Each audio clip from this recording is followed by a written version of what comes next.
오늘 우리에게 주시는 하나님의 말씀은 신약성경 히브리서 5장 1절에서 14절의 말씀입니다. 히브리서 5장 1절에서 14절의 말씀, 신약성경 357페이지입니다.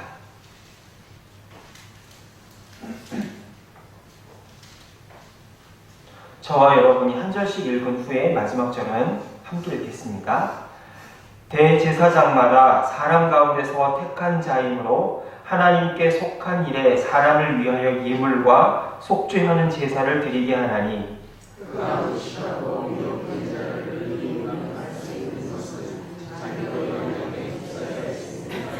그러므로 백성을 위하여 속죄제를 드림과 같이 또한 자신을 위하여도 드리는 것이 마땅하니라.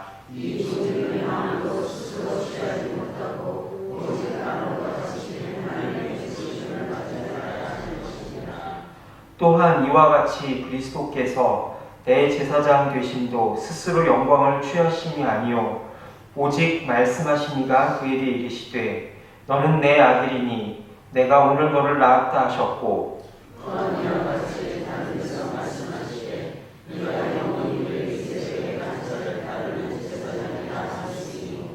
그는 육체에 계실 때에 자기를 죽음에서 능히 구원하실 이에게 심한 통곡과 눈물과 간구와 소원을 울렸고 그의 경건하심으로 말미암아 들으심을 얻었느니라.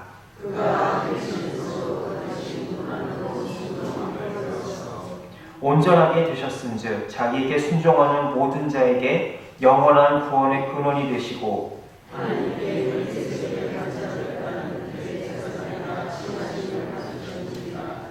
멜기세덱에 관하여는 우리가 할 말이 많으나 너희가 듣는 것이 둔함으로 설명하기 어려우니라.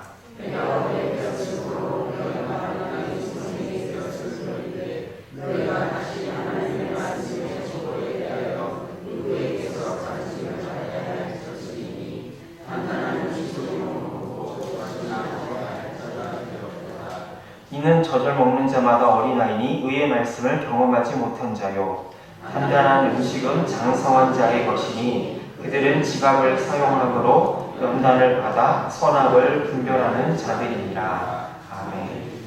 잠시 기도하겠습니다. 하나님 아버지, 하루의 시작을 주님께 의탁하며 주님 앞에 나올 수 있게 하신 은혜에 감사드립니다. 우리의 의나 공로가 아닌 예수 그리스도의 보혈의 공로로 주님 앞에 설 수 있음을 고백하며 하나님 앞에 주님의 공로로 주의 능력으로 하루를 시작하는 귀한 우리의 삶이 될 수 있도록 오늘 하루를 지켜주시옵소서. 주께 영광과 감사를 올려드리며 예수님의 이름으로 기도합니다. 아멘. 지난 시간에 우리는 말씀의 능력과 우리 자신의 연약함에 대해서 함께 나누었습니다. 말씀대로 살려고 노력하고 애쓰면 애쓸수록 우리는 우리 자신의 연약함에 더욱 부딪힐 수밖에 없음을 깨달았습니다. 그럼에도 우리가 하나님의 은혜의 보좌 앞으로 나아갈 수 있는 힘은 어디에서 나오는 걸까요? 그것은 우리의 열심이나 우리의 실력이 아니라 바로 우리를 하나님 사이에서 중보해 주시는 영원한 대제사장 덕분이니 그 대제사장은 바로 이 땅에 오신 예수님이다라고 오늘 성경의 기자는 우리들에게 증언하고 있습니다. 그럼 예수님은 어떻게 우리에게 대제사장이 되실 수 있을까요? 첫 번째로 예수님은 우리의 부족함을 메꾸어 주시기 위해 이 땅에 오신 분이다라고 이야기합니다.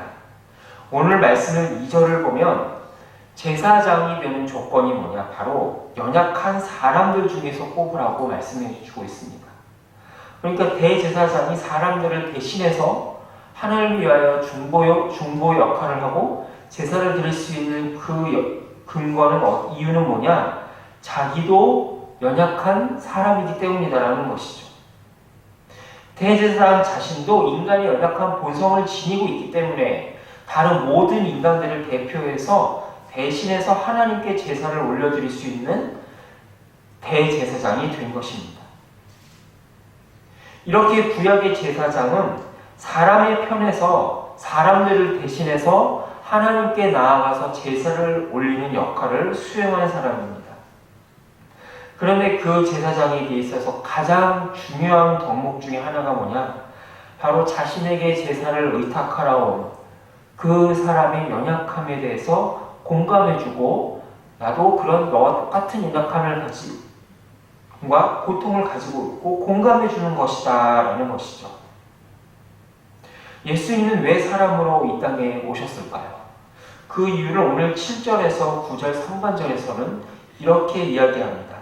그는 육체에 계실 때에 자기를 죽음에서 능히 구원하실 이에게 심한 통곡과 눈물과 간구와 소원을 울렸고 그의 경건하심으로 말미암아 들으심을 얻었느니라. 그가 아들이시면서도 받으신 고난으로 순종함을 배워서 온전하게 되셨은즉 자기에게 순종하는 모든 자에게 영원한 구원의 근원이 되시고 라고 말씀하고 있습니다.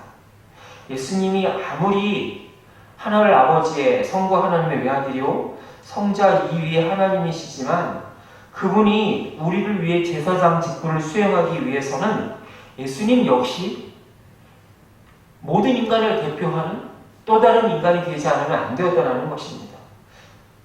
그 인간의 편에서 우리 인간의 연약함을 느끼고 우리 인간의 모든 부족함을 체험하실 수밖에 없다는 것입니다. 그래야 우리 인간의 편에서 우리 연약함을 메꾸어주고 성부 하나님과 사람들 사이에 중보자로 서실 수 있다라고 하는 것이죠. 그래서일까요?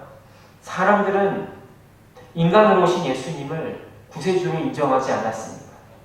전능하신 하나님의 아들이자 만왕의 왕이신 그 예수님이 평범한 인간의 한계를 뒤집어 쓰시고 인간과 똑같은 모습으로 오셨기에 사람들은 그분을 메시아로 인정하지 않았고 기껏해야 위대한 선생, 예언자 정도로만 생각을 했습니다. 특별히 유대인들은 예수님을 하나님의 아들로 인정하지 않았을 뿐더러 우리의 죄를 대속하기 위한 대제사장이 될 수 없다라고 반박하였습니다. 왜냐? 제사장이 되기 위해서는 두 가지 조건이 필요했었는데 하나는 바로 선임 제사장으로부터 임명을 받아야만 했습니다. 그리고 두 번째는 반드시 아론의 후손이어야만 했던 것이죠. 그래서 오늘 히브리서 기자는 예수님이 제사장이 되실 수밖에 없는 중요한 이야기를 두 가지를 더 해주고 있는데 오늘은 그 중에 하나에 대해서 함께 나누고자 합니다. 왜 예수님이 선임 제사장으로부터 임명을 받지 않고 기름부음을 받지 않았음에도 불구하고 제사장이 될 수 있는가? 바로 예수님은 하나님께서 직접 임명하시고 부르신 하나님께서 직접 취하신 분이기 때문이라는 것입니다. 오늘 말씀 4절을 보게 되면 이 존귀는 다시 말해서 제사장으로서의 존귀는 아무도 스스로 취하지 못하고 오직 아론과 같이 하나님의 부르심을 받은 자라야 할 것입니다. 구약의 제사장은 아무나 할 수 있는 것이 아니라 반드시 아론의 후손 중에서 하도록 규정되었습니다. 그리고 솔로몬 이후에는 아론의 후손 중에서도 사독의 후손들이 제사장이 되고 대제사장직을 또한 수행해 왔음을 보게 됩니다. 아무리 왕이라 할지라도 함부로 제사장의 직분을 범하게 되면 하나님은 그를 그냥 두지 않으시고 엄하게 다루셨음을 보게 됩니다. 남유다의 우시야 왕이 대표적인 예이죠. 우시야 왕이 하나님의 은혜로 굉장히 나라가 번성하고 또 안정을 취하게 됐습니다. 그러자 이 우시야 왕이 마음에 교만한 마음이 들었던 것이죠. 내가 왕인데 내가 나서서 하나님의 제사까지 드리지 못할 이유가 뭐가 있느냐라는 것이죠. 그래서 어떻게 됐습니까? 제사장만이 드릴 수 있는 분향의 직무를 제사장은 제쳐버리고 내가 하겠다고 성전에 나섰다가 나병이 생겨버렸죠. 그리고 죽는 날까지 성전 궁궐 골방에 갇혀서 지내게 되었다라고 되어 있습니다. 사울왕은 어떻습니까? 사울왕은 이 전쟁을 앞두고 마음이 너무 급한 나머지 사무엘이 드려야 될 그 제사를 자기가 나서서 드리게 되죠. 그래서 어떻게 되었습니까? 하나님으로부터 버림을 받아서 다윗이 왕이 되는 일을 보게 되지 않았습니까? 이처럼 제사장 직무는 내가 하고 싶다 그래서 할 수 있는 것이 아니라 하나님이 직접 그를 임명하셔야 됩니다. 하나님께서 임명하신 절차를 거쳐야 된다라고 하는 것이죠. 그럼 예수님은 어떻게 대제사장이 될 수 있었을까요? 히브리서 기자는 성부 하나님이 어떻게 예수님을 대제사장으로 임명했는가를 시편 2편의 말씀을 근거로 하는데요. 바로 오늘 말씀에도 기록되어 있는 것처럼 여호와께서 내게 이르시되 너는 내 아들이라 오늘날 내가 너를 낳았도다 라는 이 시편 2편의 말씀을 근거로 예수님의 대제사장의 직분의 정당성을 이야기하고 설득해주고 있습니다. 예수님은 하나님의 아들로서 부족함이 없는 하늘의 임금이십니다. 그런 분이 이 땅에 오셔서 우리를 위한 대제사장으로서 치러야 할 대가는 결코 작지 않으셨습니다. 인간의 모든 희로애락을 겪으셔야 했고 마침내 우리와 똑같은 죽음의 고통을 겪어야만 했습니다. 그러나 그것은 결코 그분이 무능해서도 아니고 혹은 십자가에 매달렸을 때 사람들이 조롱했던 것처럼 하나님의 버림을 받아서도 아니었습니다. 그것은 세상을 구원하기 위한 하나님의 거룩한 부탁이었기 때문에 예수님은 기꺼이 그 낮은 자리의 길을 가셨던 것입니다. 또한 예수님이 이 세상에 대제사장으로 하나님이 직접 임명하신 것처럼 주님은 우리 각자를 이 세상을 위한 제사장으로 삼으신 줄로 믿습니다. 비록 우리는 예수님처럼 아론의 후손은 아닙니다. 예수님도 아론의 후손이 아니죠. 레위 지파가 아니라 어느 지파 출신입니까? 유다 지파 출신입니다. 마찬가지로 우리는 아예 이스라엘 백성도 아님에도 불구하고 우리는 물과 성령으로 거듭난 오늘 말씀에서 인용한 시편의 말씀처럼 오늘날 내가 너를 낳았도다라고 하나님께서 직접 세워주신 하늘나라의 대제사장인 줄로 믿습니다. 그러면 주님께서 우리에게 원하시는 것은 무엇일까요? 바로 믿지 아니하는 세상을 향하여서 제사장으로서의 삶을 살아가는 것입니다. 오늘 우리에게 주어진 이 왕같은 제사장, 이 세상의 모든 이들을 대표해서 하나님께 나아가도록 부름받은 이 우리 각자 가진 제사장으로서의 직분은 이 구약의 왕들도 가지지 못했던 영광스러운 직분임을 우리는 깨달아야만 할 것입니다. 사울 왕도 우시야 왕도 수행하고 싶고 하고 싶었지만 할 수 없었던 그 영광스러운 제사장이라는 직분이 오늘 우리들 믿는 성도들에게 주어졌다고 하는 사실이죠. 그러면 왜 예수님을 믿는 제사장된 우리의 삶에 문제와 고민이 끊이지 않는 것일까요? 그것은 바로 예수님이 무능해서도 아니고 우리가 벌을 받아서도 아닙니다. 그 고통과 고민을 통하여 세상과 하나님 사이를 연결하는 제사장으로 제사의 역할을 수행하는 거룩한 직분으로 우리를 빚어가고 사용하시기 때문임을 믿음으로 고백할 수 있기를 소망합니다. 이 믿음이 있을 때에 우리 삶에 닥치는 모든 어려움과 도전들이 결코 시련이요 환난으로 끝나는 것이 아니라 하나님 나라와 세상 사이를 이어주는 거룩한 번제의 사역이라고 하는 사실을 우리가 믿음으로 붙들 수 있기를 소망합니다. 그 믿음이 있을 때에 우리는 하나님께서 임명하신 거룩한 대제사장으로 이 세상과 하나님 사이를 잇는 그 역할을 수행하게 될 줄로 믿습니다. 이 시간 우리가 함께 기도하실 때 아버지 하나님, 우리의 삶에 닥치는 모든 어려움들이 하나님이 우리를 버리셨도 아니고 바로 우리를 위해서 이 땅에 오신 예수님의 제사장 사역의 연장선상임을 잊지 않게 하여 주시옵소서. 함께 기도하겠습니다. 또한 오늘 금요기도회가 시작이 되는데 이 금요기도회가 있는데 금요기도를 통해서 아버지 하나님의 성령의 역사를 우리에게 말씀하시고 우리의 기도를 들으시는 하나님을 체험하게 하여 주시옵소서.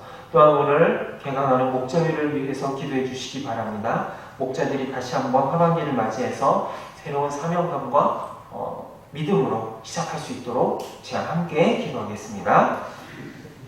은혜 보시는 아버지 하나님, 이 시간 아버지 하나님, 아버지 우리를 대제사장으로 삼아주시고 하나님 아버지 앞에 나아갈 수 있게 주신 주님 은혜에 감사를 드립니다. 아버지 하나님, 이 시간 주님 은혜, 아버지 하나님, 하나님 향해서 오시는 건강하며 소망하며 나아가오니 아버지 하나님, 이 시간 도와주시옵소서. 아버지 하나님, 오늘 금요기도회가 있습니다. 하나님 아버지, 통해서 하나님의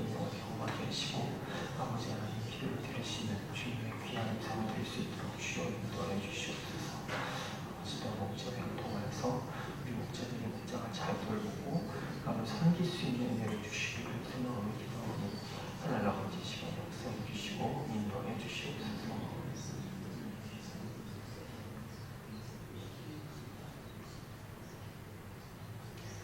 하나님 아버지, 당신의 아들 예수님조차 이 세상의 제사장이 되기 위해 고난과 오해를 받으신 그 모든 것을 묵상하며 나아갑니다. 우리가 가진 이 세상의 모든 문제와 고민이 결코 헛된 것이 아니며 우리를 위한 하나님 나라의 거룩한 도구임을 잊지 않게 하여 주시옵소서. 그리하여 우리가 알지 못하는 순간에라도 우리를 통하여 세상과 주님의 나라를 연결하는 귀한 도구로 우리를 사용하시는 하나님의 귀한 섭리를 바라보게 하여 주시옵소서. 오늘은 금요기도회가 있습니다. 제사장으로 부름받은 우리가 세상을 위하여, 교회를 위하여 기도의 향기를 올리는 귀한 자리에 귀한 중보의 자리를 올리는 자리가 되게 하여 주시며 우리의 기도를 귀한 향같이 받으시는 하나님을 만나는 시간 되게 하여 주시옵소서. 또한 목자회가 개강을 합니다. 목장의 리더로서 다시 한번 새로운 사명감과 믿음을 가지고 시작하는 귀한 날이 될 수 있도록 인도하여 주옵소서. 우리의 대제사장이 되신 예수 그리스도의 이름으로 기도합니다. 아멘. 주기도로 마치겠습니다. 하늘에 계신 우리 아버지, 아버지의 이름을 거룩하게 하시며 아버지의 나라가 오게 하시며 아버지의 뜻이 하늘에서와 같이 땅에서도 이루어지게 하소서. 오늘 우리에게 일용할 양식을 주시고 우리가 우리에게 잘못한 사람을 용서하여 준 것 같이 우리 죄를 용서하여 주시고 우리를 시험에 빠지지 않게 하시고 악에서 구하소서. 나라와 권능과 영광이 영원히 아버지의 것입니다. 아멘.